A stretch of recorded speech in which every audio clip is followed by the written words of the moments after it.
சிவகங்கை மாவட்டத்தில் அஜித் என்ற இளைஞர் காவல்துறையினர் கடுமையாக சித்திரவதை செய்து கொடுமைப்படுத்தி கொலை செய்த அந்த அஜித்குமார் மீது வழக்கு கொடுத்த அந்த நிகேதா என்ற அந்த பெண் இப்பொழுது தலைமறைவாக உள்ளார். என்ன காரணம் பார்த்தா, அவள் மீதே 2011 ஒரு மோசடி புகார் இருக்குது.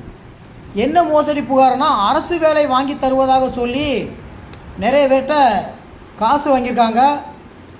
இந்த நிகேதாவும் சேர்ந்து ஒரு 6 பேர் கொண்ட கும்பலாக சேர்ந்து பண மோசடியில் ஈடுபட்டிருக்காங்க. அவங்க என்ன சொல்லி மக்கள்கிட்ட பணம் வாங்கியிருக்காங்கன்னா, 2011 துணை முதலமைச்சர் எனக்கு ரொம்ப தெரியும், அதனால் உங்களுக்கு அரசு வேலை வாங்கித்தாருன்னு சொல்லி 16 லட்சத்தை ஆட்டை போட்டிருக்காங்க இந்த நிவேதா. இந்த நிகேதா அந்த அஜித்குமாருக்கும் இந்த நிவேதாவுக்கும் என்ன பிரச்சனைனா, கோயிலில் அவங்க தாயை கூட்டி போயிருக்காங்க. அப்போ வீல் சேர் கேட்டிருக்காங்க. அந்த அஜித்குமார் என்பவர் வீல் சேர் கொடுத்துருக்காரு.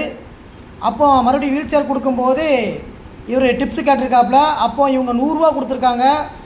அப்போ நாங்கள் 5 காவலாளிகள் இருக்கிறோம், ஏதாவது கூட கொடுங்கன்னு கேட்டிருக்காப்புல. அதில் வாக்குவாதம் வந்திருக்கு. அந்த வாக்குவாதத்தை தான் அந்த அஜித்குமார் மீது அஜித்தை எப்படியாவது பழி வாங்கும் என்ற நோக்கத்தில் தான் இவங்க கம்ப்ளைண்ட் கொடுத்த மாதிரி தெரியுது. ஏன்னா 10 பவுன் நகை பறி கொடுத்தவங்க எந்த ஒரு பதட்டமும் இல்லாமல், எந்த ஒரு அழுகையும் இல்லாமல், தாயும் கண்ணீர் விடலை, அவளும் பதறி அழலை, ஒரு பதட்டமும் இல்லை.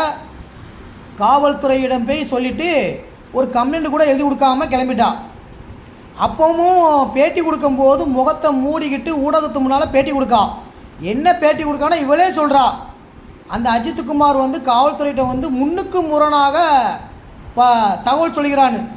இந்த வார்த்தையெல்லாம் யார் அதிகமாக பயன்படுத்துவாங்கன்னா, காவல்துறையை சேர்ந்தவங்க தான் பயன்படுத்துவாங்க, இல்லை அட்வொகேட்டு நீதிமன்றத்தில் உள்ளவங்க பயன்படுத்துவாங்க. முன்னுக்கு முரணாக அவர் பதில் சொன்னார்னு.